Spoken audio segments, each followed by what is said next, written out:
obeso y de anteojos, no es aquel periodista en el que están pensando, porque esto sucedió hace mucho tiempo, que decidió ir a predicar por los conventos y contar ciertas cosas. Este hombre se llamaba Tomás, era originario de una ciudad llamada Aquino. Este señor iba de convento en convento predicando una nueva forma de leer los evangelios, y ocurrió una vez que llegó a un convento del interior de Italia donde la gente se burlaba mucho de él por su aspecto, por su obesidad, por su estatura, por sus anteojos, pero por sobre todas las cosas por aquella costumbre, aquella manía de estar entregado a los libros, de leerlos y de escribirlos. Decidieron entonces jugarle una mala pasada y decidieron entre todos que le iban a hacer una broma prácticamente obscena en el refectorio cuando tuviese su primer almuerzo en ese convento. Llegó a ese convento entonces, se pusieron todos a almorzar y en medio del almuerzo uno de los monjes que estaba ahí se asomó a una de las ventanas y gritó: «Hermanos, hermanos, hay un cerdo volando alrededor del convento». Tomás arrojó sus cubiertos naturalmente, se acercó a la ventana corriendo y miró. Y todos estallaron una gran carcajada riéndose de ese hombre, riéndose de su credulidad. Una vez que se hizo el silencio, el pequeño hombre obeso, de anteojos que se dedicaba a los libros, se quitó los anteojos y dijo: «Me pareció más verosímil ver un cerdo volando que a un monje mintiendo». Esta historia, esta anécdota creo que pinta de cuerpo entero algo que por algún error, por algún azar, por algún motivo extrañamente azaroso, creo, ha terminado hoy en un premio, que es el Martín Fierro que recibe nuestro amigo Alejandro Dolina. Quiero que le dediquemos a él el aplauso que viene, quiero que le dediquemos a la gente de Continental que ha venido hoy aquí a trabajar y a la gente que nos sigue todos los días, como ustedes que están aquí, pese a que Alejandro, que es el motivo de esta reunión, no esté prometiéndoles que de aquí en más y hasta el año que viene a esta misma altura esto no volverá a suceder. Para ellos entonces este bloque improvisado así, sacado de la galera, pidiéndoles disculpas nuevamente y ofreciéndoles quizás un espectáculo que será el sacrificio en vivo de nuestro amigo Gabriel Sergio Rolón. Para ellos entonces el aplauso que les pido ahora. Eternidad, poniendo cara de enojados, esperando que alguien que nunca viene les pregunte qué les pasa. Sí, totalmente. Bueno, eso por un rato, que después vienen los demonios y los tiran al fuego. Se lo merecen. Es el verdadero infierno. Hermosa, no sé si es Bioy Casares, en todo caso él lo trae a colación. El infierno de los pedantes. Entonces hay un gran salón donde todos hablan del sufrimiento moral, de la ausencia de Dios, de la carencia de sentido, del tormento espiritual que es peor que el tormento físico, del sufrimiento del espíritu, del sufrimiento de la mente, etcétera, etcétera, hasta que vienen los demonios y lo tiran al fuego. Y es el verdadero infierno de los pedantes. Buenas noches. Bueno, bien, estamos en el Gran Café Tortoni, como siempre, de lunes a jueves. Y el otro día hablábamos acerca de palabras mágicas que pueden generar hechos prodigiosos. Y ahí en medio de esa enumeración aparecieron los árabes, aparecieron los musulmanes, y ese creer de los árabes en el poder prodigioso de la palabra. Y hablábamos también de los poetas. El caso es que en Odag, gracias a los poetas, sobre todo a Qus, Mahoma descubrió la palabra que es indestructible, llamada también el oro de los árabes. Ustedes saben que las 9/10 partes de Arabia están cubiertas de arena. Hemos contado algunas veces aquí la historia del ángel Gabriel, que para completar la belleza de la creación de Dios va a desparramar arena por el mundo y lleva toda la arena del mundo en una bolsa.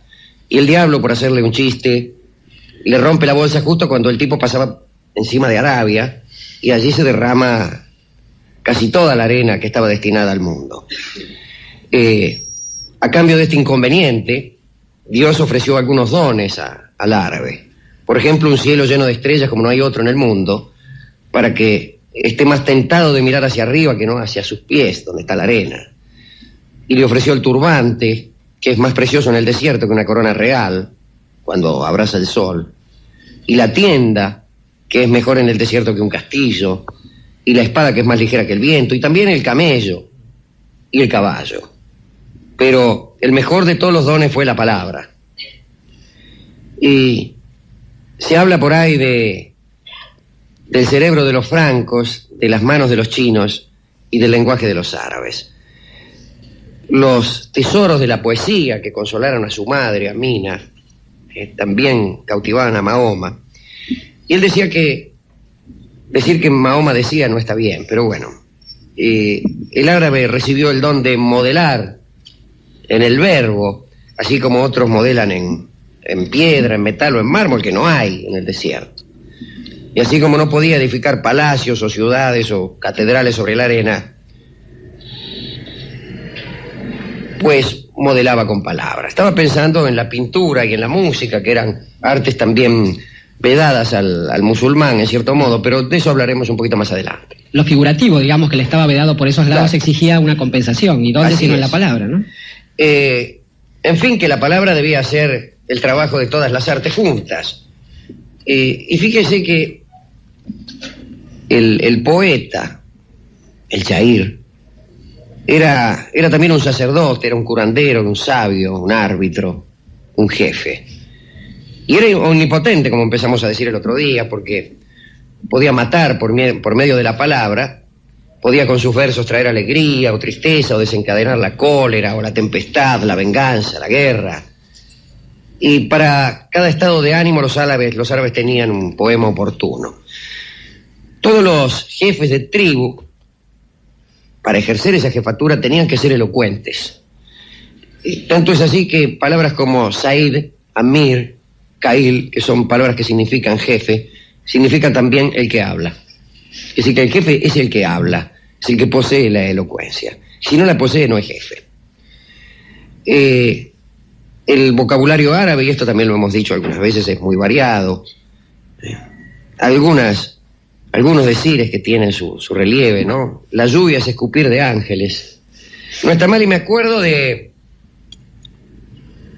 la lluvia griega, o del cielo, mejor todavía del cielo griego. Aquella creencia primitiva de creer que la lluvia es llanto de los dioses, o peor, como creían los griegos, aguas menores de los dioses, orines de los dioses. Pero estaba acuñada en el idioma, de modo tal que con la misma palabra se designa el cielo, ouros, que a una escupidera. Y esto ha llegado hasta nosotros. Urano, orinal, tiene toda la misma raíz. Úrea, todo eso viene de las aguas menores del dios del cielo, que era Urano. En el caso de los árabes, Alejandro, bien podríamos recordar que esta relación con los humores humanos, digo los humores en el sentido griego, justamente, por ejemplo, la saliva tiene particularidades especiales también con las mujeres, hablamos de las huríes. Claro, las huríes, una gota de cuya saliva era capaz de endulzar el océano, pero también, fíjese que aquí aparece la saliva en los 50 sinónimos de muerte. Hay, además de estos 50 sinónimos, muchas frases cortas, como tenemos nosotros, ¿no? Cantar para el carnero y cosas así. Y hay una que es ahogarse uno en su saliva. Eso es morirse. Y después está como en casi toda lengua, sonó, reventó. Hay una que es lamió su dedo, que está bien, fulano lamió el dedo, dice que se murió. Acá tenemos algunas que son tan arbitrarias, como por ejemplo cantar para el carnero, que nunca he sabido qué demonios significa. Hay 300 palabras diferentes para el caballo. Bueno, y hoy vamos a recorrer un poco el Islam, que hace mucho que no recorremos, con algunas informaciones útiles, digamos así. Por ejemplo, gustos de Mahoma, o mejor dicho, disgustos de Mahoma, cosas que no le gustaban a Mahoma. Aborrecía a los perros, como un amigo mío. Sí, y a los lagartos. Aborrecía las dentaduras amarillas. Pero claro, esto tiene su explicación en la importancia que él daba a la higiene de la boca, porque decía que la boca es el canal por el cual pasa la palabra de Dios. Por consiguiente debe conservarse limpia y purificada, a punto tal que él mismo había aconsejado a los musulmanes el uso del escarbadiente. Aborrecía también a los pintores y a los escultores. Ahí tenemos que hablar un poquito de la música, de la pintura y de la escultura. La ley veda todo tipo de música, pero esto viene incluso de antes del Islam. Jamás se la usa en el culto de la mezquita. Y lo que sí se puede decir es que los que se vanaglorian de puritanismo presumen de evitarla. No está muy bien vista, que digamos, la música, si bien existe, desde luego. Y por otra parte, la ortodoxia también condena la pintura y la escultura, y de ello resulta el progreso de los adornos geométricos, de los arabescos y de la caligrafía árabe. La decoración preferida de las habitaciones acostumbra a ser una muestra de escritura selecta. Fíjese. También aborrecía Mahoma los bordados costosos y el olor del ajo y de la cebolla, Rolón. Ah, bueno, yo. Como usted. Algunos decires que son muy, muy ingeniosos y al mismo tiempo profundos. Esto le va a gustar a usted, Dorio. A ver. 3 seres se pierden inútilmente. El religioso que no hace buen uso de su razón, el rico que no hace circular su dinero y el enamorado no correspondido. Es extraordinario. Está muy bien eso, sí. Después dice, todo tiene remedio menos la insensatez. Jesús, que forma parte, por cierto, del Panteón, diríamos. del panteón, iba a decir esa palabra, pero me pareció inadecuada, justamente en una religión que dice que no hay más Dios que Dios. Pero, digamos, Jesús, que es uno de los profetas, dice, según los musulmanes, he curado al ciego, al paralítico y al leproso. Solo el insensato no ha tenido remedio para mí.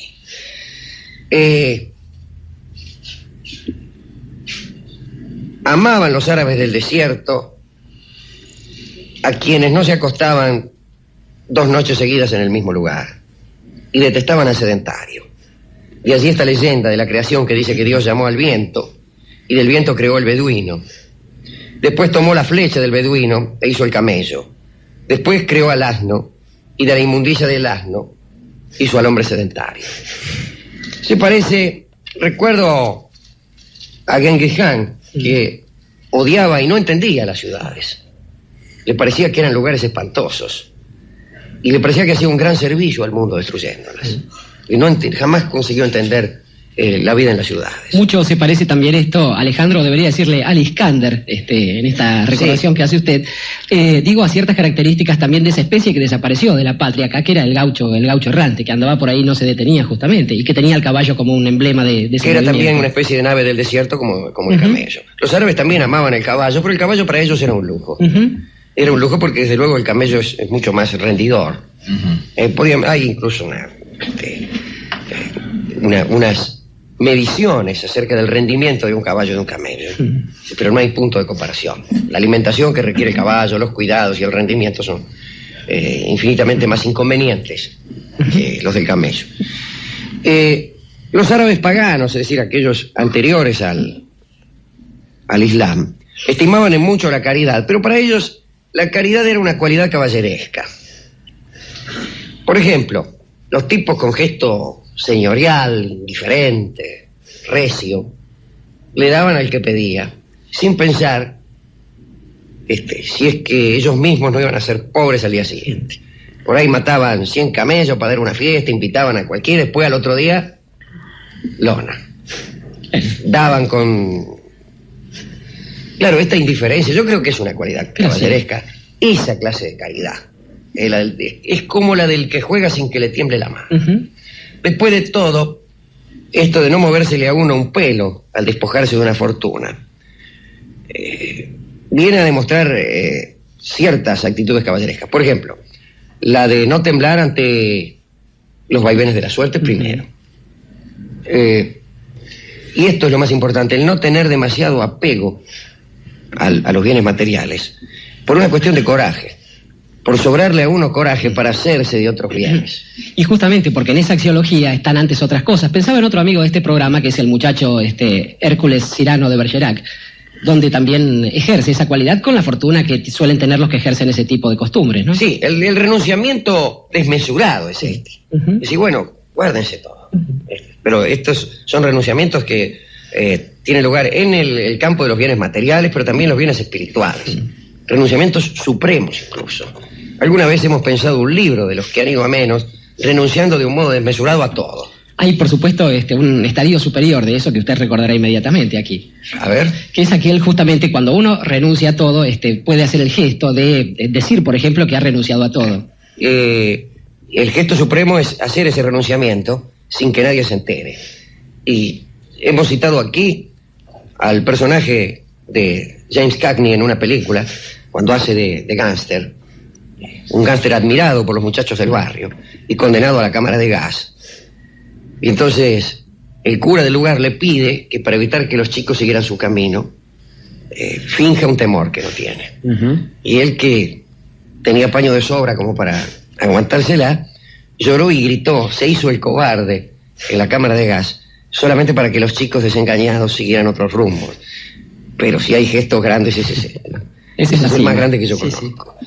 Sin embargo, con la aparición del Islam, la caridad se toma un tinte más religioso y también más razonable, por qué no decirlo. Se da en nombre de Dios.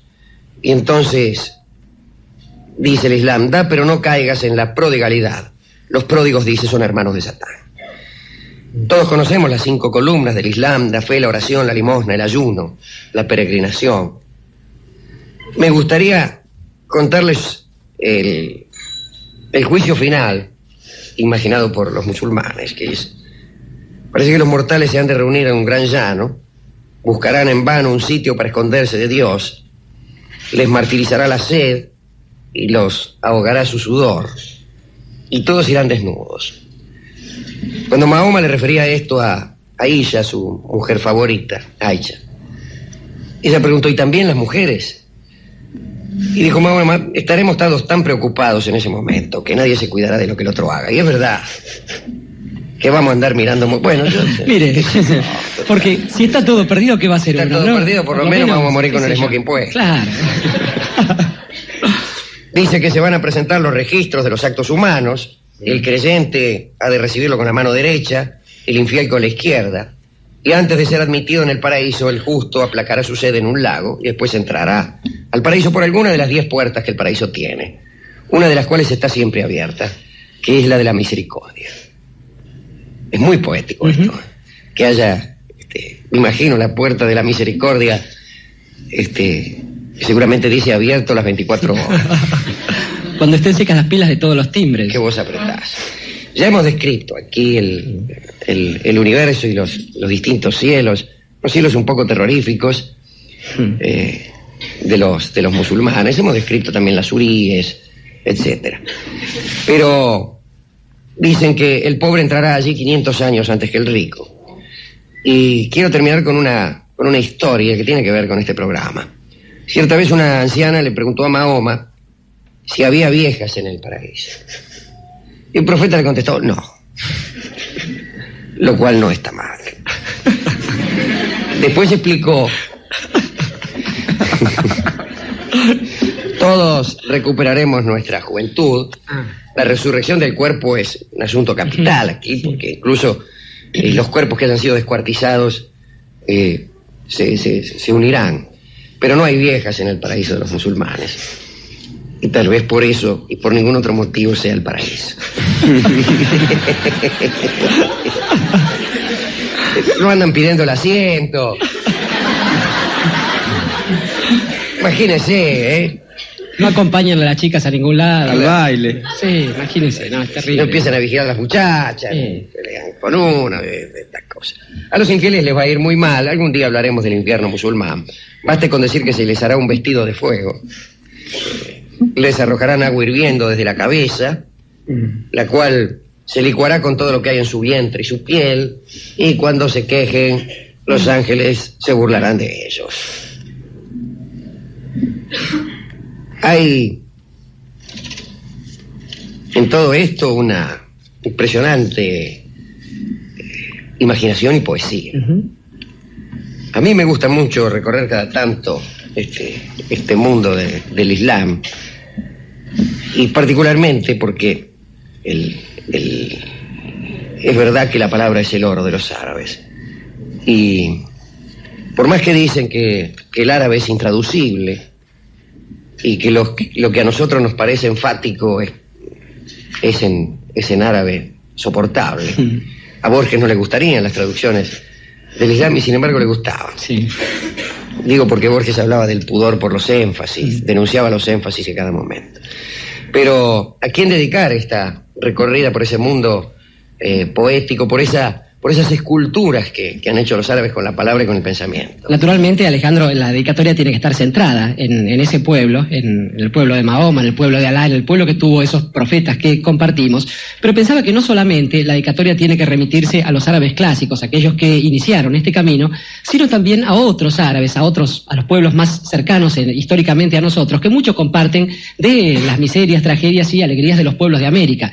Pienso sobre todo en esos pueblos árabes condenados durante largo tiempo a que su tierra haya sido expoliada, haya sido robada, haya sido otorgada una y otra vez a sucesivos imperios, y que quizás, según parece ahora, puedan tener algún atisbo de esperanza, porque para ellos, igual que para los pueblos americanos, hay otro tesoro, aparte de la palabra, en el que centran justamente buena parte de su identidad, que es la patria, que es esa famosa tierra querida de la que hablan algunas canciones y muchos poemas. Y tierra querida es el tango que para los árabes y para su oro dedicamos hoy.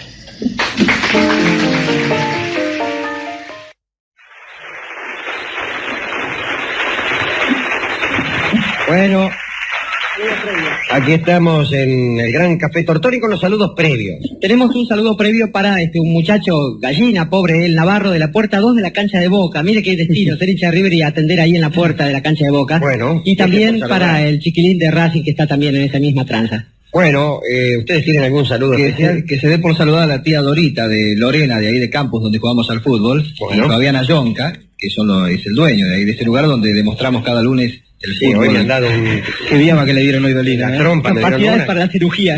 Dios mío. Acá Merceditas de 6 años ha hecho un dibujo de nosotros que me lo acaba de dar para que yo se lo entregue a usted. A ver, sí. Momento, vamos a ver. Merceditas la conozco, el Sí, tema. qué dulce encanto tiene. Ajá. Ajá. ¿Quién es? Ajá. Estronati salió parecido, ¿no? Ajá. A ver. Petronati es el más parecido. Sí, es el más parecido de todos. Porque es fácil de dibujar. Sí. dice Bueno, Alberto. es fácil de dibujar. Hay gente fácil de dibujar. Ajá. Sí. ¿Cuál son? Hitchcock, Juan 23. ¿Se acuerda que tenían perfiles? Claro. Todos ellos. Me hizo el bigote más largo que el de Dorio. Bueno, Bueno. el budismo. El budismo, como el hinduismo, del que finalmente proviene, y lo miro a Rolón porque Rolón sabe de estas cosas, postula un número infinito de mundos, todos de idéntica estructura. Afirmar dentro del budismo que el universo es ilimitado sería una herejía. Afirmar lo contrario, es decir, que es limitado, sería también una herejía. Afirmar que no es ni una cosa ni la otra, también es una herejía. Bueno, ¿a qué estamos jugando?, preguntará usted. Al budismo. A desalentar la especulación cosmológica. Bien. A eso estamos jugando. Y a favorecer la preocupación por la salvación personal, más que estos embelecos de saber cómo demonios es el mundo. Pero hay sí una cosmología budista que paso a detallar. En el ombligo del mundo, en el centro del mundo, hay una enorme montaña. En el Cusco, dice usted. En el Cusco, ya que En los ónfalos. tenemos que hablar el quechua también. Hay una enorme montaña que se llama Meru o Sumeru. Es una montaña cuya forma es la de una pirámide de base cuadrangular y trunca. Y tiene distintas laderas esta montaña. Bueno, la ladera norte es de oro. La ladera oriental es de plata. La occidental es de rubí. Hermosa ladera. Hermosa ladera, sí. Y la ladera austral es de jaspe. En la cumbre de esta montaña, Sumeru o Meru, está el paraíso de los bienaventurados y está también la morada de algunos dioses. ¿Qué altura tiene esta montaña, en cuya base, por cierto, están también los infiernos? Guarda. Bueno, es una montaña alta. 84.000 leguas de alto. 84 por 5, ¿cuánto viene a ser? Muchísimo. Sí. 420. 400.000 kilómetros. 420.000. No. ¿No? Sí. Sí. 400.000 kilómetros. 400 y pico mil 420.000 kilómetros. Kilómetros. Comparada con el monte Everest, que tiene apenas 9 kilómetros de alto. Bueno, es una gran Un montaña. pedazo. Pero, ¿qué sigue después de esa montaña? Bueno, alrededor de esta montaña giran, desde luego, el Sol, la Luna y las constelaciones. Pero, esta montaña es el centro de una serie de mares y de cadenas montañosas concéntricas. Podría decirse que el mapamundi budista se parece a un cartón de tiro al blanco, con la montaña en el centro y después cadenas montañosas circulares que encierran mares, que también tienen un contorno de sector circular. Son 7 los mares concéntricos separados por cadenas. Y estas cadenas de montaña, vamos a decirlo de una vez, estas cadenas de montañas son de oro. Los mares son cada vez menos profundos y las montañas cada vez menos altas conforme uno se va alejando del centro.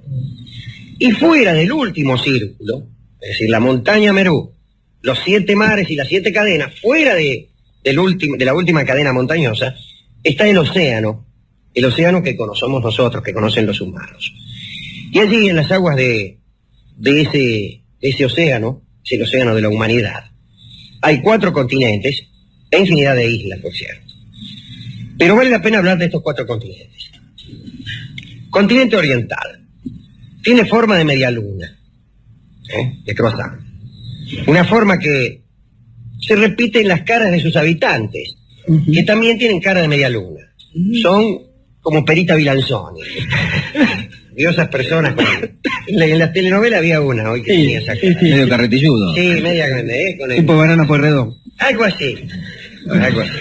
No es lo mismo, ojo. No exactamente. No son prognáticos, pero... No, sí, no como los Habsburgo. No, exactamente. Pero esas caras medio dobladas, finitas y dobladas, que terminan en una perita como Vilanzoni. Digo yo que soy muy antiguo.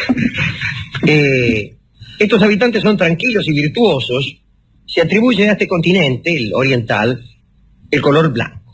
Bien. Viene después el continente austral. Ese es el nuestro. El continente donde vive la humanidad. Tiene forma de pera. Y las caras de las personas son también piriformes.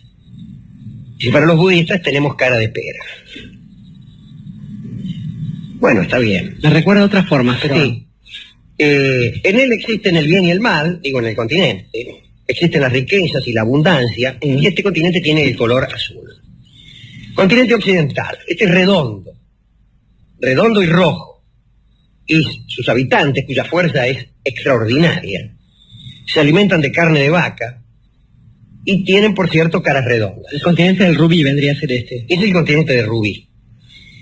El continente septentrional es el más grande de todos. Es verde y cuadrado. Y cuadrados son también los rostros de sus habitantes. Galicia. Sí. Son herbívoros. Sus almas habitan en los árboles. Bueno, cada uno de estos continentes tiene 2 satélites. En el que está a la izquierda del continente austral, o sea, el nuestro, viven, lamento decirlo, los rakshasas, que no son otra cosa que los demonios. Demonios enemigos de la humanidad, que bueno, rondan los cementerios, interrumpen los sacrificios, hostigan a la gente piadosa, animan los cadáveres. No es que los animan en el sentido que le dicen vamos que vos podés, sino que se les meten dentro y los hacen mover como si fueran zombies. Y también devoran, llegado el caso, a los seres humanos. Pueden ser horribles o hermosos, depende.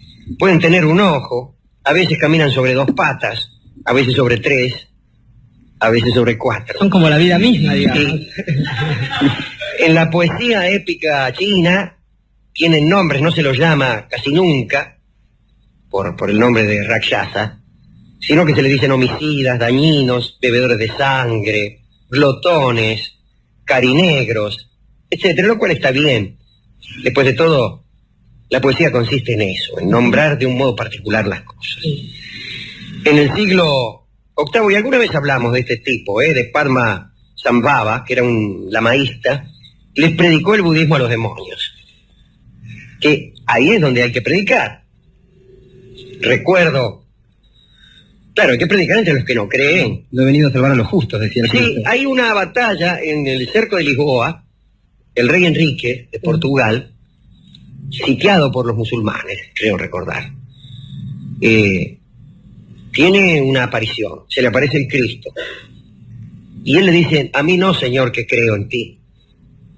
Manifiéstate ante los infieles que no creen. Y creo que ahí es donde hay que predicar y donde hay que aparecerse. Y no signo, ¿no? Claro. Entre nosotros, bueno, ¿para qué vamos a andar predicando? Entre los budistas de ley. Somos así. Somos así. ¿Cuánto viven los habitantes de cada continente? Muy bien. Los habitantes del primer continente, o sea, el oriental, viven 250 años. Los del segundo, que es el nuestro, 100 años. Los del tercero, que es el occidental, 500. Y los del cuarto, que es el hemisferio norte, el continente norte, 2000 años. Se me dirá, ¿cómo que viven 100 años? Personas no viven 100 años, dígalo. ¿Cómo que las personas viven 100 años? Respuesta. Tiene razón. En la Biblia se señala que el ser humano vive 70 años. Pero Schopenhauer, mitad para justificar el cómputo hindú, mitad porque sí, arguye, ante una observación de Jorge Dorio, que solo a los 100 años el hombre muere naturalmente. Antes muere por enfermedades, por accidentes o por cosas. Si no le pasara nada, el hombre moriría a los 100 años. Objeción. Schopenhauer, me extraña. Usted que supo decir que la mujer era un animal de piernas largas, cabellos largos e inteligencia corta. Dije piernas largas por otro motivo, pero bueno. Schopenhauer sabía mucho de todo, no sé si de mujeres. No, casi seguro que no. Pero bueno, si no le pasara nada, el hombre no moriría nunca. Sí. Todo esto que se ha hecho es una descripción, digamos, horizontal del mundo. Pero hay un corte vertical. Y hay un piso inferior, que es el piso sensorial, y allí viven los hombres, los demonios, los fantasmas y los seres infernales. Abajo están los infiernos, que yo diría que no son infiernos sino purgatorios, porque las penas no son allí eternas, lo cual llenaría de goce a personas como Borges, que se han quejado amargamente de esta eternidad de las penas. Dice alguien, las penas inferidas, las culpas contra un ser eterno merecen penas eternas. Borges dice, es como si las ofensas inferidas a un tigre fueran purgadas de un modo rayado. Burlándose de todos nosotros, claro. Bueno, los infiernos consisten en 8 moradas glaciales y 8 ardientes. O sea, infiernos fríos como este que nos toca vivir ahora, e infiernos ardientes como los tradicionales. Anídeme el infierno, dice el dicho de ese lugar. Los dioses en realidad viven mucho, pero no son inmortales. En algún momento crepan. Algunos habitan en la cumbre del Merú y otros en palacios suspendidos en el aire, lo cual me parece espléndido. Hay en ciertos mitos musulmanes también palacios suspendidos en el aire. Atención a esto. A medida que la jerarquía divina es más alta, los goces son menos físicos. A medida que la jerarquía del Dios es mayor, menos físicos son sus goces. Por ejemplo, la unión de los dioses inferiores es parecida a la de los humanos. O sea, luego, en categorías más elevadas, bueno, los chicos se hacen mediante el beso, mediante la caricia, mediante la sonrisa o mediante la contemplación. Qué fragilidad, Sí, ¿no? ¿a quién la anduviste sonriendo vos? Dice la mujer. Terrible, peligrosísimo este mundo. Por eso, cuanto más elevada es la categoría de los dioses, los nacimientos son más frecuentes. Pero hay aquí otra cuestión, no hay nacimientos, ni concepción. Los hijos, ya de 5 años, aparecen espontáneamente en las rodillas de la madre, evitando, por empezar, el parto, siempre tan doloroso, y luego la molestia de los 2 o 3 primeros años, tendría que cuidar a los chicos durante la noche, que lloran, que son incapaces de entender el más sencillo silogismo, etcétera. Entonces, nada de andar por ahí con un tipo, no. Sonrisa, y al rato aparece un chico ya de 5 años. Fue la primaria. Ya viene de la fue escuela primaria, directamente sí. el pibe. No ese es el primer caso en que una persona nace avanzada ya a su edad. Está la Oxé, ¿no es cierto? Que nació de 80 años. Bueno, Sí. está Adán, creado a sus 33 años. Sí. Y esta es una paradoja ilustre.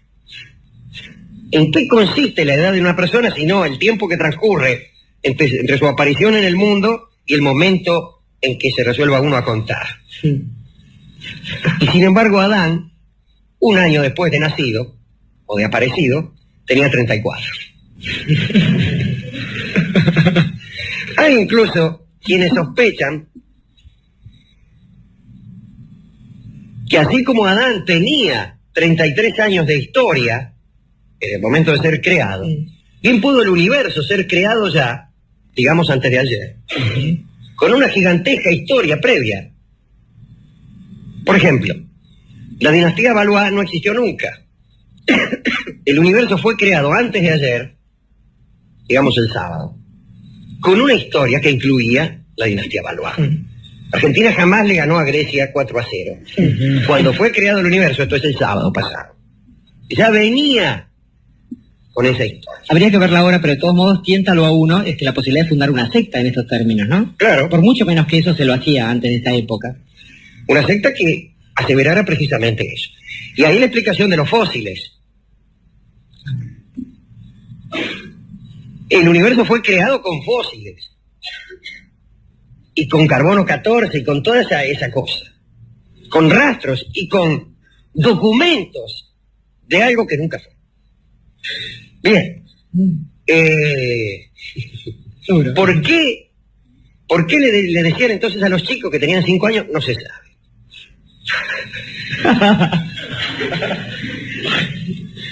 Los dioses de la región más elevada redondamente ignoran los deleites sensuales. Ni siquiera comen, se alimentan de alegría. Van al boliche. Usted, por ejemplo, va al boliche con un dios de la más alta categoría y le pide al tipo, dice, para mí un pancho y para el señor Un chiste. un chiste. 2, dice el otro que hacía días que no comía. E incluso a la hora de alimentarse, supongo yo que los dioses elegirán su restaurante. Algunos prefieren alegrías sencillas, digamos los chistes. Otros alegrías más complejas, digamos la paradoja.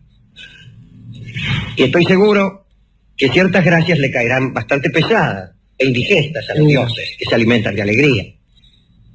No quisiera yo poner ejemplos culinarios al respecto. Pero van a restaurantes de epifanía solamente y esas cosas. Supongo que sí. Y finalmente hay una categoría ya superior, ya en el ápice, en que los dioses redondamente son incorpóreos y están en una especie de éxtasis contemplativo. Para el gusto occidental, cuanto más arriba vamos, más nos aniquilamos y nos anonadamos. Pero después de todo eso es lo que busca el espíritu oriental, la aniquilación del deseo, no por su cumplimiento, sino por justamente por ir en dirección al nirvana, que es algo que a los muchachos como uno les hace bien poca gracia. Una última aseveración ya esta de orden absolutamente geográfico, si es que no geológico. Cada mundo flota sobre agua, el agua flota sobre el viento sobre el éter, y el éter está ahí. Bueno, esta es la cosmología budista china. Una cosmología que admite que no es artículo de fe, admite heterodoxias, alteraciones, etcétera, porque si hay algo que no son los budistas, es fanático. Dudas, sobre todo, ¿no? Está lleno de dudas. Ahí efectivamente el mar es un mar de dudas. El proceloso mar de las El dudas. proceloso mar de la duda, del cual deben huir todos los aspirantes a poetas. ¿A quién dedicar esta cosmología que a mí me parece no menos fantástica que aquella que supone que provenimos de una gigantesca explosión y que la nebulosa de Andrómeda se va escapando? Yo creo, Alejandro, que es hora de pensar en una especie de tour de force, en una vuelta de tuerca un poco traumática para nuestras dedicatorias, pero pensemos en esto. Quizás esta dedicatoria se la merezcan los ladrones. Quiero decir, pienso en uno de los primeros ladrones a los que tenemos acceso, el amigo Prometeo, aquel que supo que había una posibilidad que le estaba vedada a sus pares, es decir, a nosotros, a los humanos, y que decidió robarle el fuego sagrado a los dioses, justamente. Y a partir de ahí, a otras personas que han pensado, por ejemplo, ya en tiempos más modernos, que hay cosas que son eternas, por ejemplo, los diamantes. Esto es, frente a la carencia de un dios, frente a la carencia de algún tipo de universo, de una opción, de una posibilidad que nos permita pensar en la eternidad, aspiran a cosas banales, pero que siempre son simbólicas como los diamantes. Si los diamantes son eternos, también los rubíes, aquellas cosas que dicen Bueno, que en hay algún toda momento... una ladera de la montaña Merú hecha de rubí. Justamente. Bueno sería encontrar un Prometeo que fuera en busca de aquel rubí. Y que en nombre de los humanos dijese algo así como acuérdate de mí. Y entonces, para ese Prometeo aún inexistente, aquel que irá a robarle a los dioses budistas el rubí y sus propiedades, un habitante de cara en forma de pera del continente sur, destinado a vivir 100 años, cantará este tango que estaba seguramente muy de moda en la corte de los sí. Cantará Rubí, vamos, cantará Rubí, Horacio Molina, todo un chino. Sí, señor. Como lo sabe aquel que lo conozca, por Dios. Cualquiera. Bueno, adelante Horacio, canta para nuestros amigos chinos y sus cosmogonías, Rubí.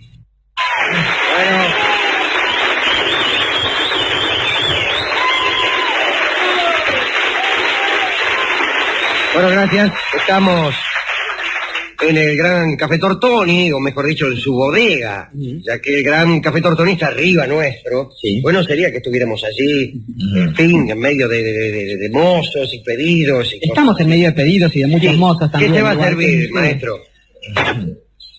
Bien. Aparte arriba hay otro espectáculo, hay tangos. Hay otro ahora. espectáculo, sí. Sí.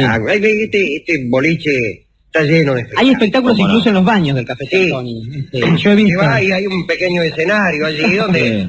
son espectáculos bastante modestos. Sí, claro, no le dan En el baño. espacio. Luego imagínense, no va a haber una comedia musical, My Fair Lady en el baño. Pero hay unipersonales, recitadores criollos, zapateadores, Sí, malabaristas. magos, malabaristas. Sombras chinescas hay también. Sí, también hay.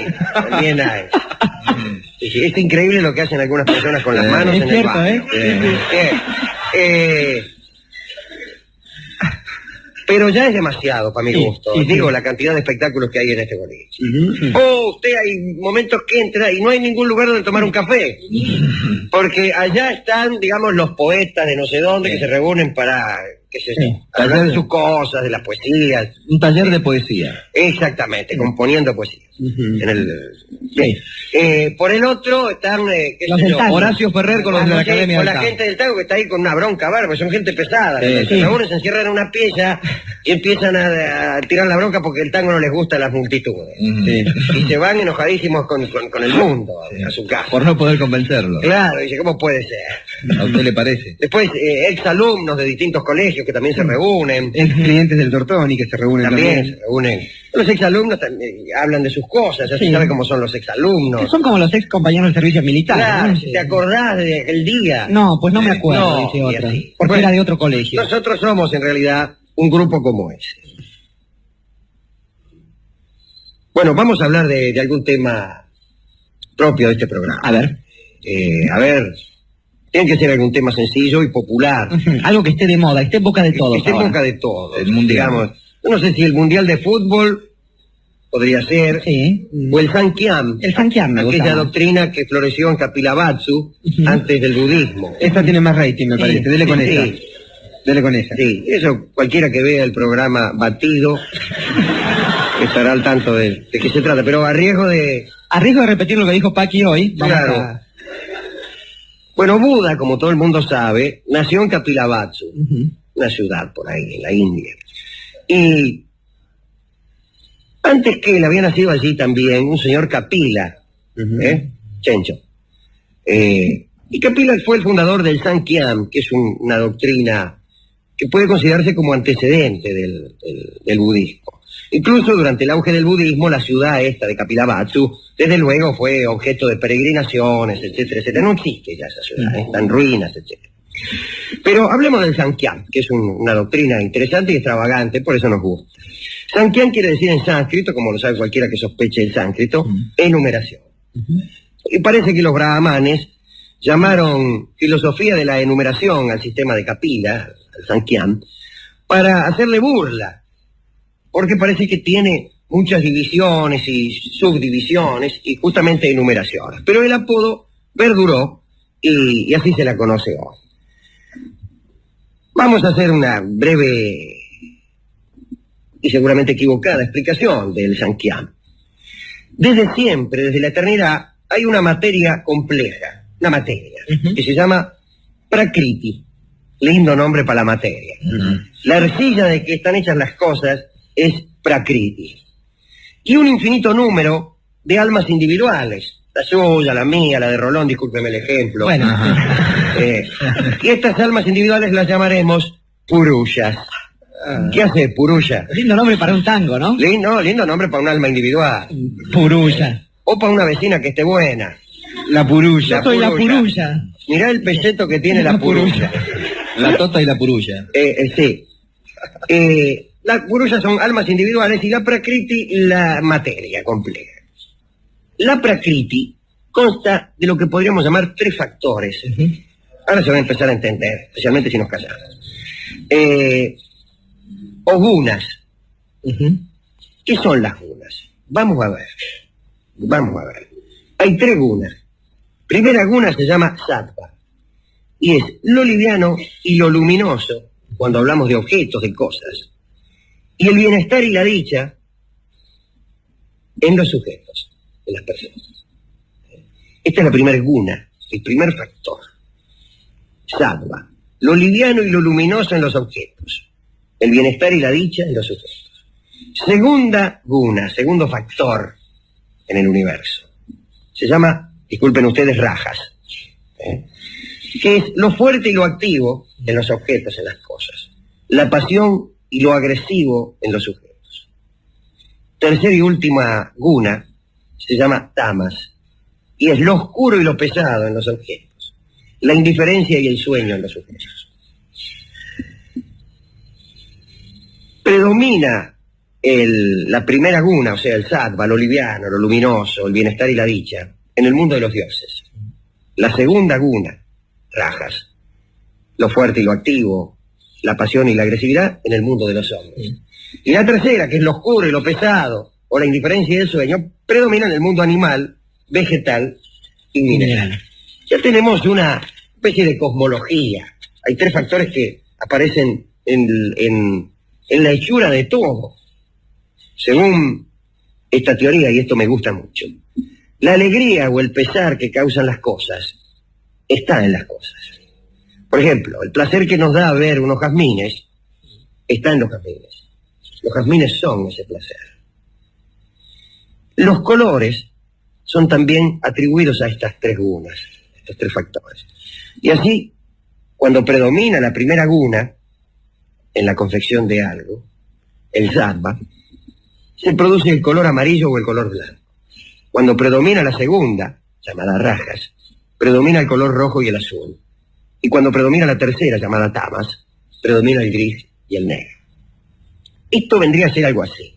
Las gunas serían como las hebras de pelo de que están hechas las trenzas. Y el mundo está hecho de gunas. Y estas tres gunas dan la característica de cada cosa o de cada tipo. Bien, hay algunas otras precisiones que hacer. Los purushas, o sea, las almas individuales, unidos a la materia, forman los seres vivos. ¿Cierto? Purusha, alma individual, más un cacho de materia, da un tipo, digamos, astronauta. Con su purusha, Sí. ¿cómo anda de la Ya, purusha? bien. Hoy un poco mejor. Y la materia.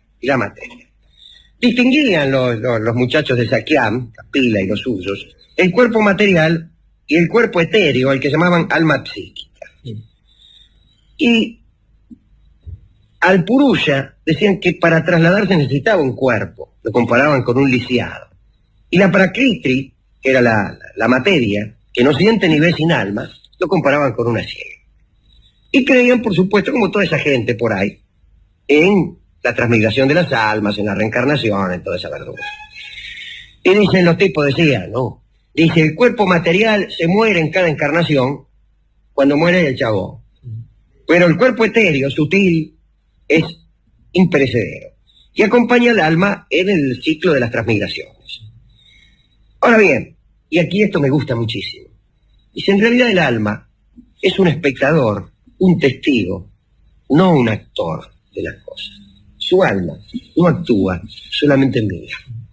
Cuando el cuerpo sutil intuye esta verdad, entonces cuando cesa la unión del alma con la materia, y bueno, se produce este anonadamiento de que hablan tanto los orientales. Dice que el alma liberada de sus cuerpos logra una absoluta inconsciencia, que parece que es lo deseable para los orientales y lo indeseable para nosotros, que es como estar muertos, si es que no es eso.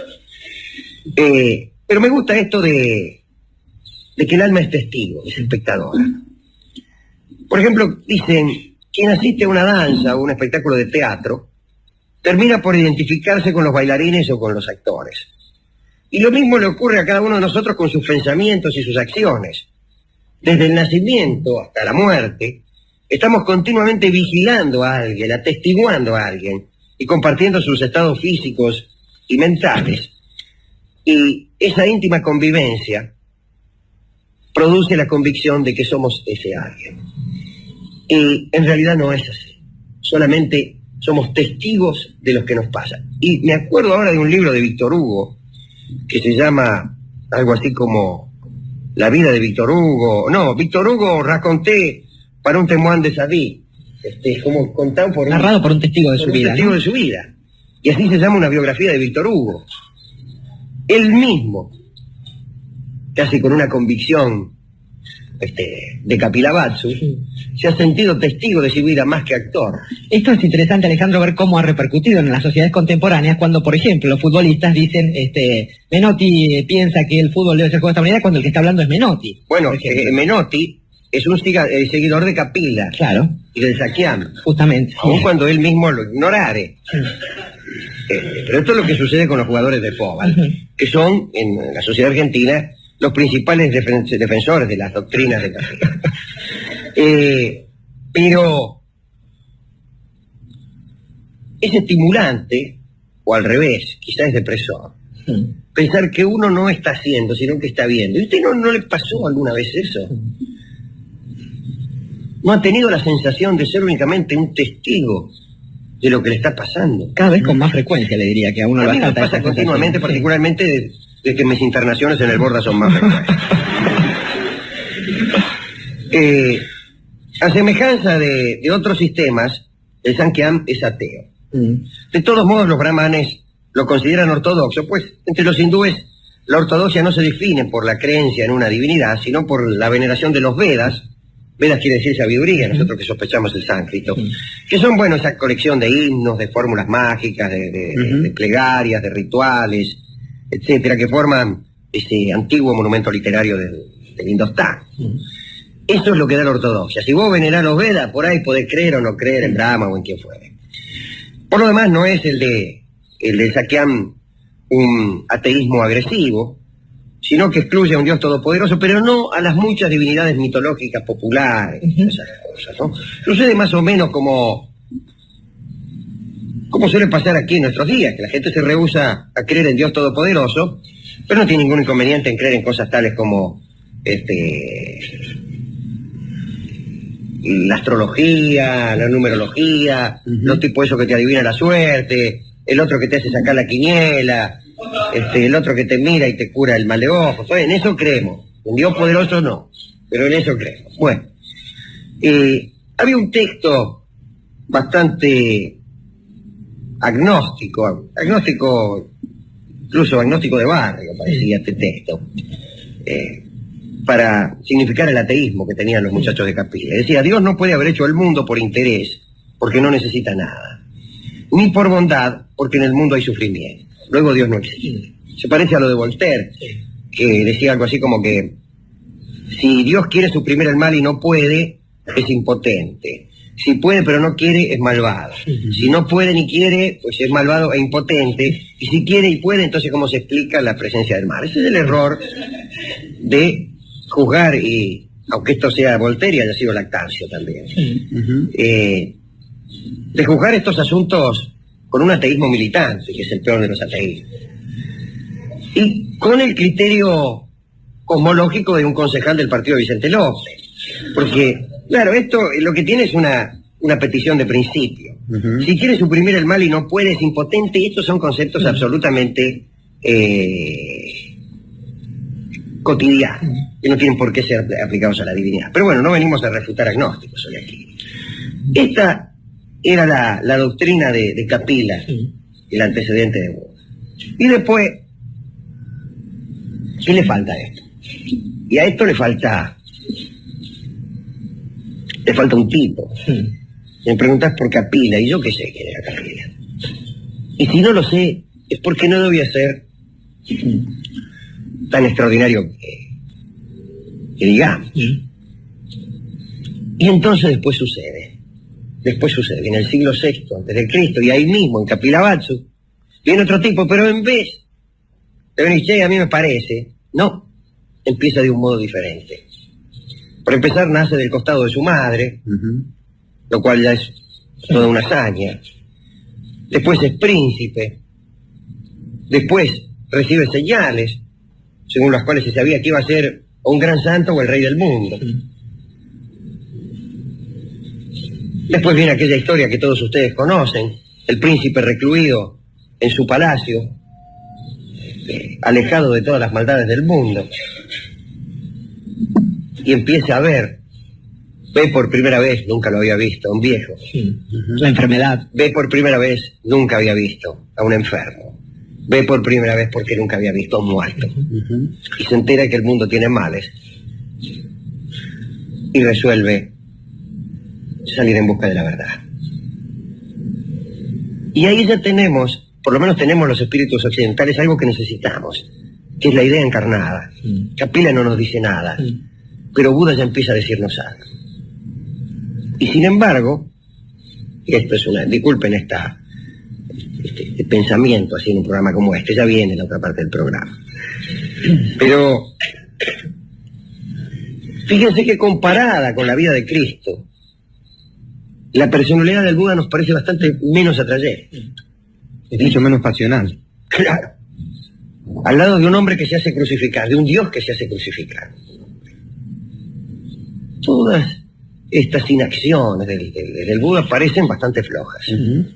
Y es que el espíritu occidental, y particularmente el espíritu de este programa, necesita la encarnación de la idea. Y necesita la pasión que sostenga la idea. Capila nos hace bien poca gracia. El Buda mucho más, y el Cristo mucho más. Aparte de la creencia religiosa. Digo esto como pieza de conversación solamente. Y creo yo que esta pequeña incursión sobre las filosofías del Indostán nos debe llevar al convencimiento de que en verdad somos occidentales, pero no occidentales porque tenemos heladeras eléctricas y agua lavandina. No. Eso es quizá lo más tonto, lo menos relevante de la occidentalidad. Quizás somos occidentales porque necesitamos que nuestra vida sea trascendente y que ante un sueño y ante un deseo necesitamos más su cumplimiento que no su aniquilación. En eso me gustaría que reflexionaran algunos de nuestros oyentes.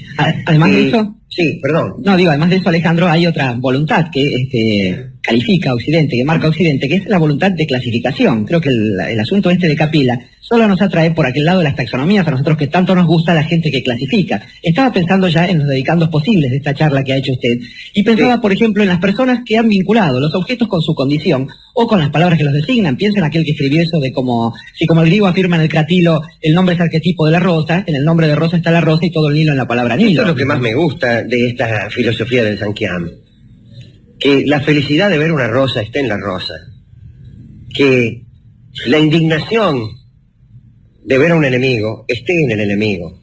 Eso me gusta mucho.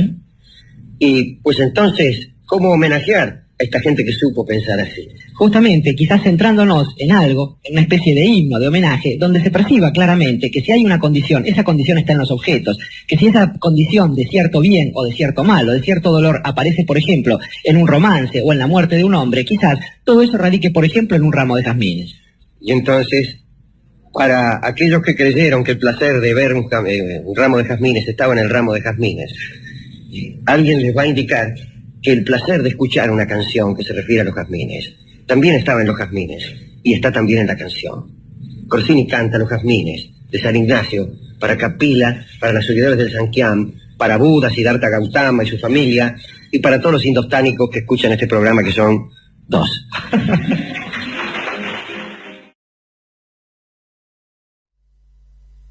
Tenemos una historia bíblica esta noche.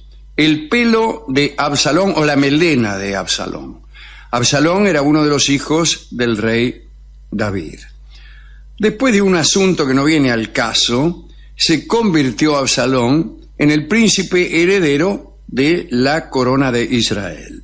Así que tenemos al rey David y a su hijo Absalón. Pero a Absalón le empezó a agarrar la impaciencia y no quiso esperar a que David muriera.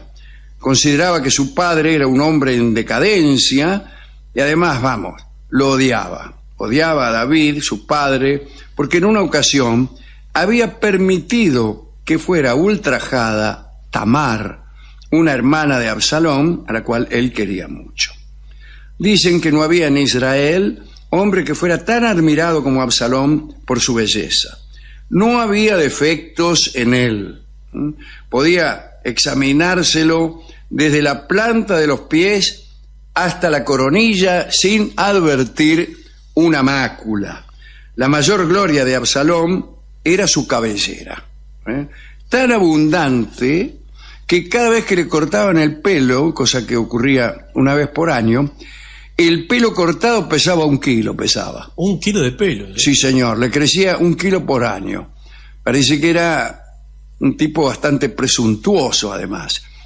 Se había conseguido un carro y unos caballos y 50 hombres que corrían delante de él, y salía a las calles de Jerusalén con un séquito multitudinario. Se levantaba temprano a la mañana y se instalaba cerca de las puertas de la ciudad. Allí abordaba a todos los que se dirigían al palacio para solicitar el juicio del rey David. Y él respondía en lugar del rey.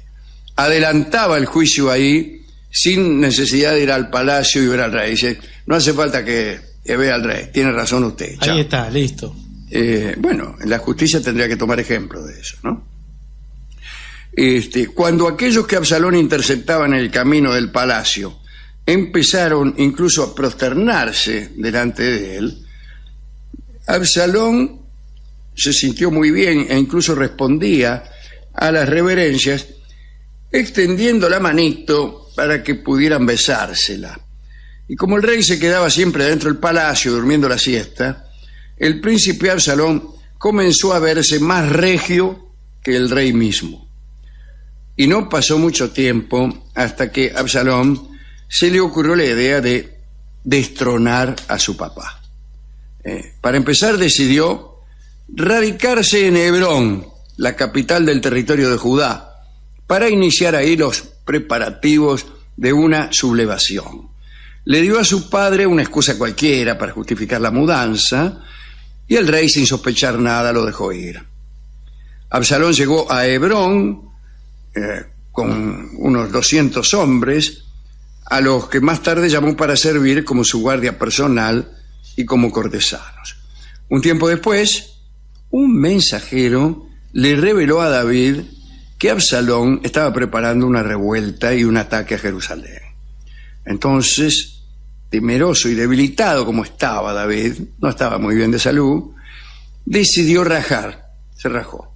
Rajó del palacio y se fue al desierto. Pero en su apuro por escaparse del palacio real, David abandonó a las 10 concubinas que formaban su harén. Se las olvidó en la disparada, vio cómo es uno, ¿no? Estaba viejo y ya no le importaban tanto, esa es la verdad. Si no, cualquiera lo primero que haría sería tomar a las 10 concubinas, ¿no? Si uno sale corriendo, lo primero que pone a salvo son las concubinas. Bueno, pero Absalón y su ejército entraron a Jerusalén sin inconvenientes y no se produjo el más mínimo enfrentamiento. Absalón se hizo llamar rey de Israel, pero estaba preocupado porque como no había tenido que pelear, ni siquiera se había podido distinguir en el combate. Entonces creyó que tenía que hacer algo contundente para impresionar a sus hombres y para demostrar que él era el rey, que era el que mandaba. Entonces, para hacer una exhibición pública de su autoridad, alguien le sugirió que amara, por decirlo así, a las 10 concubinas que su padre se había olvidado, una tras otra. Ese es un agregado. Me parecía, sí. Como las muchachas estaban para amar al rey, sin importar quién fuere, una unión con Absalón de algún modo certificaría el rango, ¿no? Legitimaría su condición de rey, quiero decir. Entonces, levantaron una carpa, como suele hacerse, una carpa en la terraza del Palacio Real, a modo de bulín. Mire. Y una por una las concubinas de David fueron llevadas a la carpa. Y allí tuvieron trato carnal con Absalón, incluso a la vista de una gran asistencia. Era un circo, claro, carpa. Gente que de algún modo iba a certificar que aquellos actos se cumplían conforme a derecho. Después de aquellas uniones, algunos le sugirieron a Absalón que atacara a David y se deshiciera de su padre rápidamente. Pero parece que Absalón no se animó a ordenar la persecución de su papá y confió en que nunca más volvería a molestarlo, ya que según hemos acordado en este mismo programa, David estaba viejo y cansado. Pero en su exilio el rey David se había instalado en un sitio llamado Mahanaim y como no fue hostigado por Absalón, usó ese respiro que se le daba para abastecer un pequeño ejército e ir aumentándolo poco a poco. Unos meses más tarde, ya estaba listo para marchar contra el usurpador de su hijo.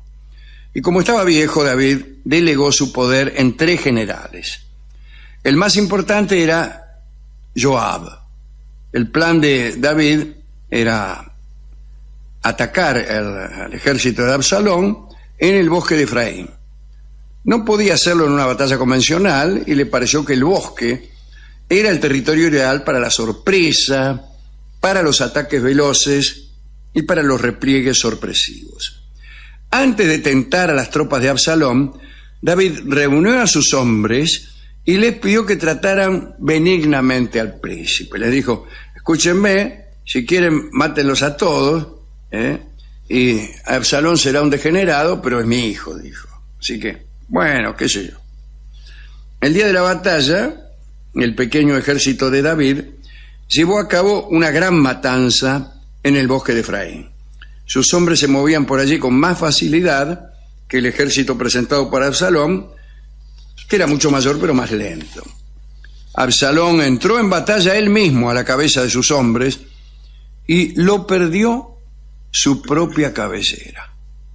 Según algunos sabios talmúdicos y el antiguo cronista Josefo, Absalón pasó con su asno por debajo de un árbol, bueno, en una escena cinematográfica, ¿no? Y su pelo se enredó en una rama baja. Las ramas bajas sobre los caminos son propias del cine, evidentemente.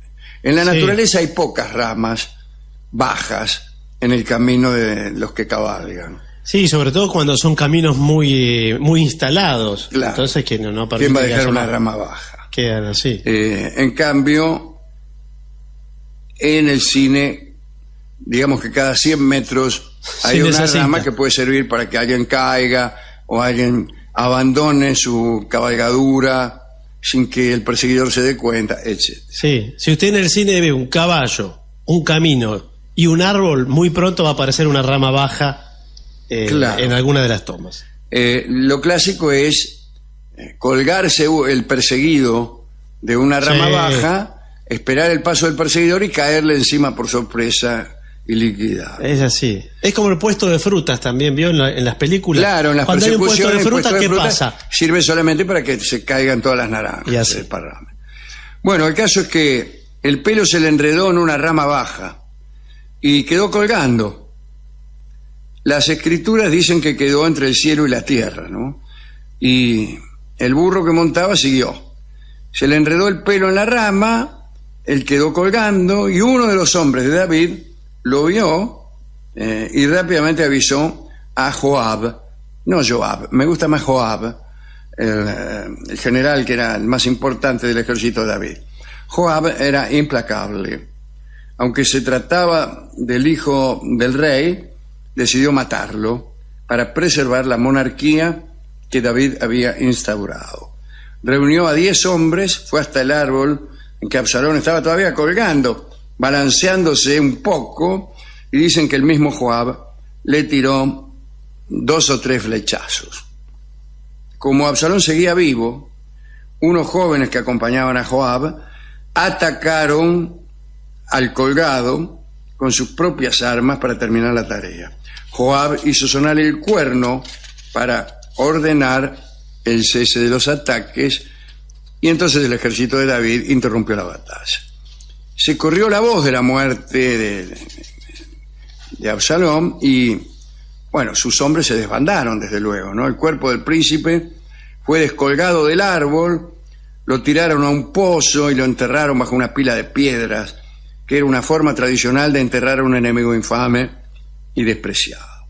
El rey David esperaba noticias en su fortaleza. Joab despachó 2 corredores para informarle de las novedades. Uno era etíope, casi todos los corredores son etíopes, como por ejemplo Bikila Abebe.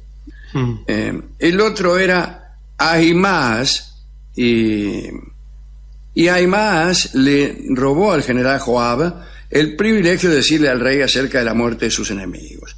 Pero Joab sabía que David no se iba a poner contento cuando supiera que el triunfo había costado la muerte de su hijo.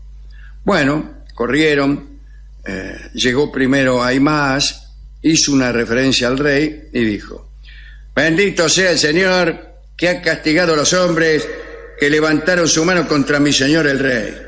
Así era, muy criollo el tipo. Pero David no preguntó ni pidió detalles sobre el modo en que se había ganado la batalla. No pronunció palabras de celebración o de felicitación. Solo quiso saber cómo estaba su hijo. Y ahí nomás, acaso comprendiendo la enormidad del golpe que estaba por asestar al rey David, dijo que no sabía nada. Entonces llegó el segundo, el etíope, Bikila Abebe, y David hizo la única pregunta que parecía importarle, que era cómo estaba su hijo Absalón. Y el etíope respondió: estén todos los enemigos del rey y cuantos se levantaren contra él para dañarlo, como está ahora ese joven. David descifró la verdad de aquella frase pomposa y, según la crónica, el corazón se le partió. Y así terminó la revuelta de Absalón. David lloró muchos días, no hubo marchas triunfales y la victoria fue un luto para el rey y también para todo el pueblo. La parte más risueña posiblemente de esta historia triste, digo, ¿no? Una historia triste. Y su parte más risueña es cuando Absalón queda colgando de una rama, justamente por tener el pelo muy largo. Y así que esta quizá una historia con moraleja para los jóvenes que siguen este programa. Una moraleja que podría escribirse del modo siguiente: cuando tramares la destitución de tu padre para suplantarlo como rey, córtate el pelo. Es una moraleja de escaso uso, ya que, convengamos, son pocos los jóvenes argentinos que están dispuestos a destituir a su padre siendo su padre un rey, ¿no? Pero no faltará ocasión. Bueno, así que hemos ido a la discoteca y al discotecario le ha impresionado el momento en que Absalón queda colgando de un árbol y nos dio la bellísima canción criolla que se llama el árbol que tú olvidaste, Está bien. que debió llamarse el árbol cuya rama baja tú olvidaste.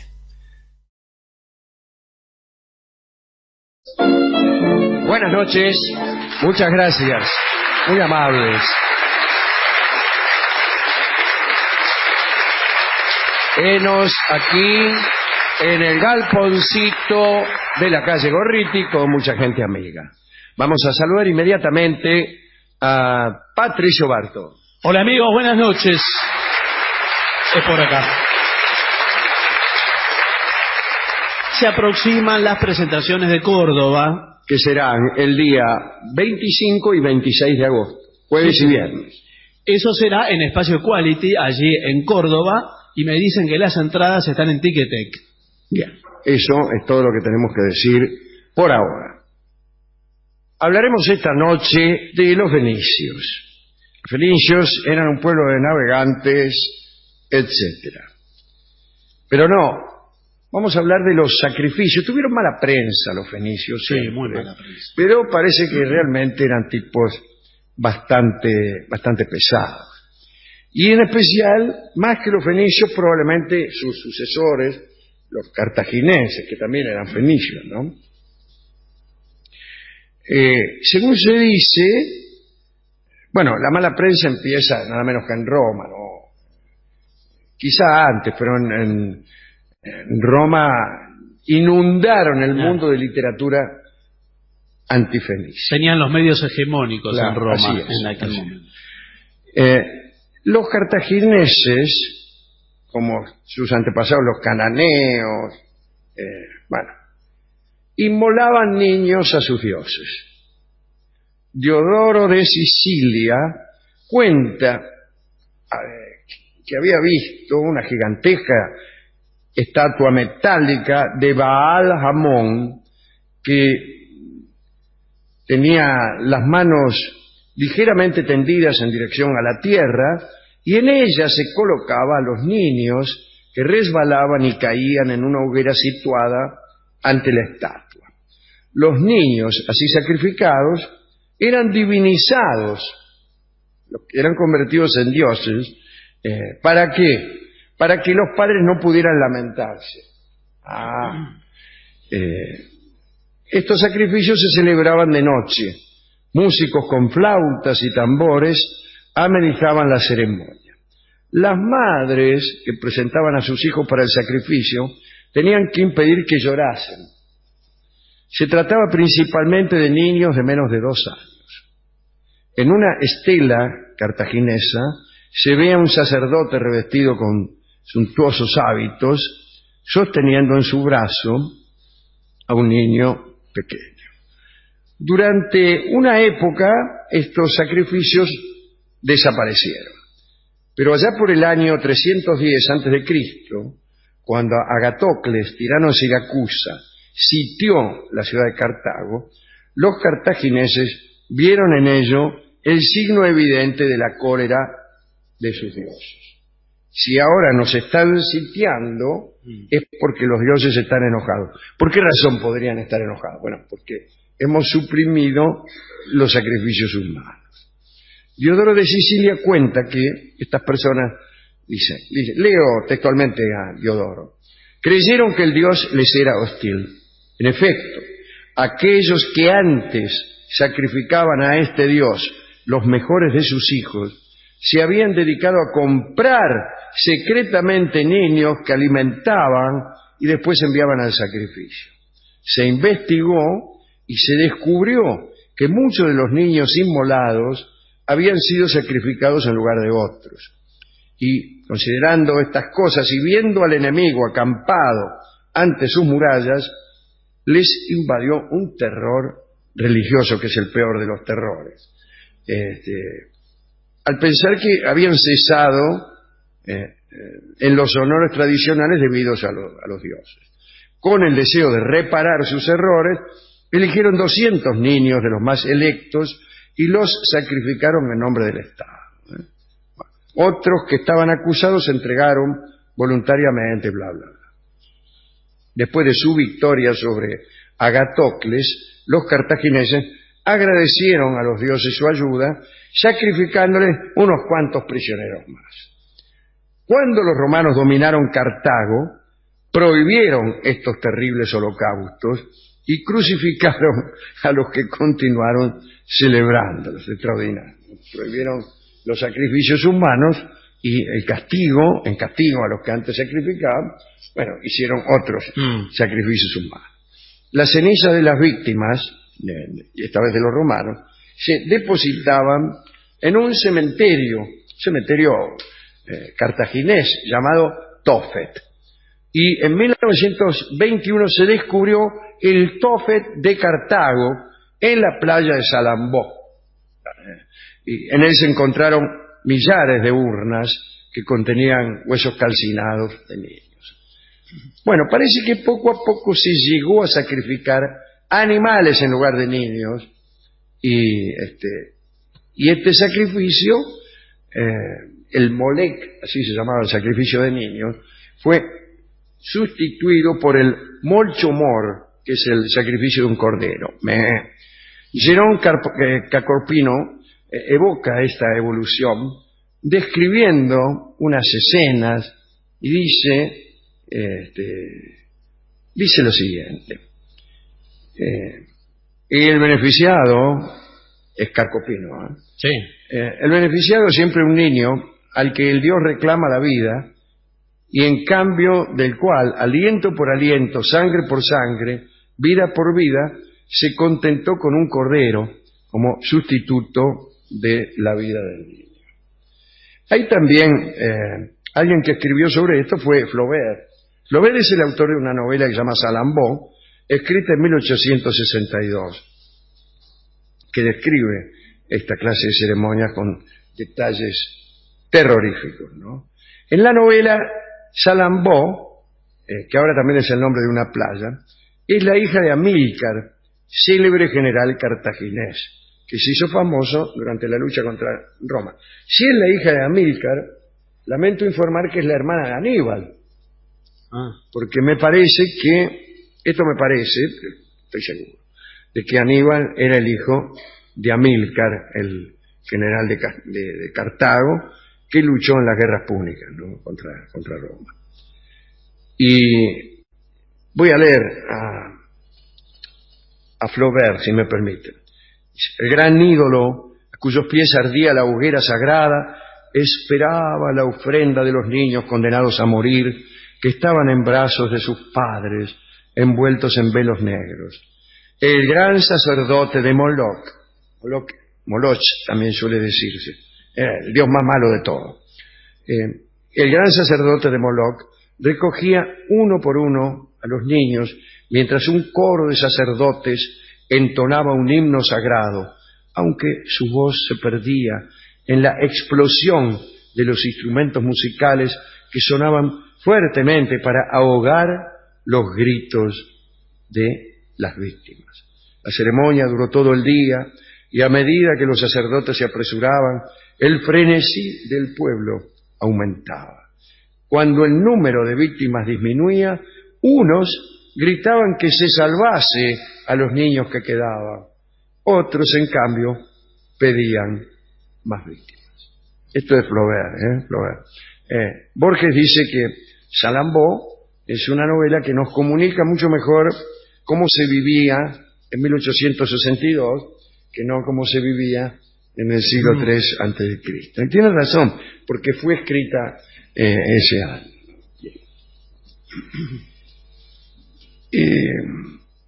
Hay que decir que a veces la ofrenda no era un señor. Muchas veces eran ofrendas más pequeñas. Por ejemplo, productos de tipo agropecuario. No solamente animales, sino a veces también vegetales. Qué sé yo. Una berenjena. Un kilo de papa. Sí. No, un kilo de papa no, porque la papa no fue conocida hasta mucho después. Dice, había sacerdotes que se encargaban de esto, había toda una organización que administraba los ritos del culto. Y los sacerdotes eran los que interpretaban los caprichos divinos y se lo transmitían al resto de los mortales. Y aquí el redactor agrega un gesto de duda, dice. Los transmitían al resto de los mortales con la consiguiente manipulación subjetiva. ¿Por qué dudar así? Y bueno, ¿Usted sí. piensa que cada tipo que nos comunica las decisiones del Dios nos está manipulando? Evidentemente. Esta organización sacerdotal estaba estratificada. El propio rey y su esposa eran portadores de un carácter sagrado que los situaba por encima del resto de los mortales. Pero por debajo del monarca estaba un sacerdote principal, una suma sacerdotisa y toda una serie de personal menor que se hallaba al servicio del templo, como sirvientes, escribanos, músicos, panaderos, barberos, eunucos, entre otros, ¿no? Bueno, desde luego andaban con vestimentas convenientemente suntuosas. El Antiguo Testamento ya se refiere al hábito de los fenicios de entregar a sus hijos e hijas al fuego sagrado, ¿no? Y ya como hemos citado a Diodoro, pero también Plutarco, Tertuliano, afirman que los fenicios practicaban un rito sacrificial denominado Mlk o Molk. En un texto de Ugarit también se hace alusión al sacrificio de seres queridos para obtener el favor de Baal, que era otro dios que también era malísimo, Cuando hablamos de fenicios, hablamos también de cartagineses. Cartago fue una colonia fenicia. Bueno, los tipos que estaban ahí eran iguales de fenicios, como en la Magna Grecia, se habla de las colonias griegas de Italia, se habla de griegos. Eran también griegos los tipos. Bueno, en general, lo más elegante era ofrecer al Dios el sacrificio del hijo primogénito. También podían ofrecerse hijos no primogénitos, pero ya no era tan bien lo visto. mismo. Y eran los líderes ciudadanos quienes, dando ejemplo, debían inmolar antes que nadie a uno de sus hijos en tiempos de grave peligro, ¿no? ¿Esto para qué? Bueno, para aplacar la furia divina y evitar las catástrofes. Digamos esto. Es una cosa espantosa, ¿no? No voy a leer esto, no quiero leer esto. Pero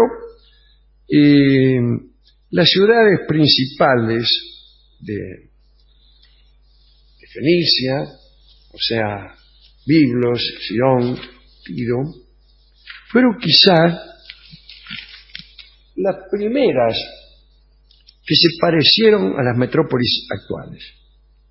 ¿Qué sentido tiene lo que voy a decir? Que aquella era una comunidad muy comercial, muy de navegantes, muy de comerciantes, de traficantes. Y suele pensarse que estas comunidades no son tan salvajes en sus religiones. Pues bien, no hubo una religión más salvaje que esta. Ahí estaban las ciudades, digo, para certificar esta idea del parecido con las metrópolis actuales. Estaba la ciudad de Tiro y luego la ciudad de Nueva Tiro. Frente a la ciudad de Tiro había una isla. Ahí empezó a construirse también, con el crecimiento de la ciudad, y hicieron como un puente. Y después el puente se hizo península y después se unió. Y quedaron pegadas Tiro y Nueva Tiro.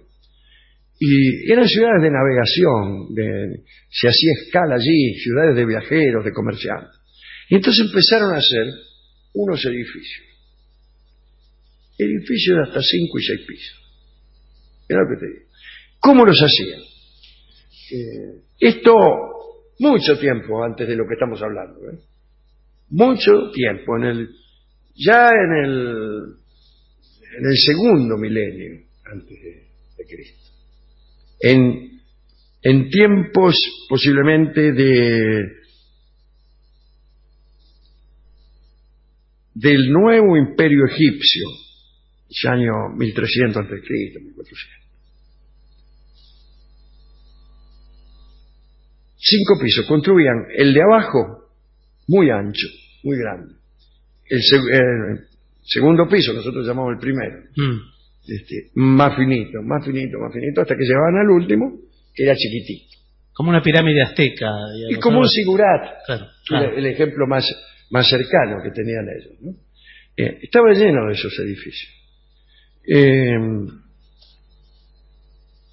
Es curioso, esos edificios no tenían, como después tuvieron los edificios de altos, la posibilidad de tirar las aguas menores a la calle, porque cada piso se achicaba conforme avanzabas en altura. Se caía de abajo, sino. Claro, se caía de abajo.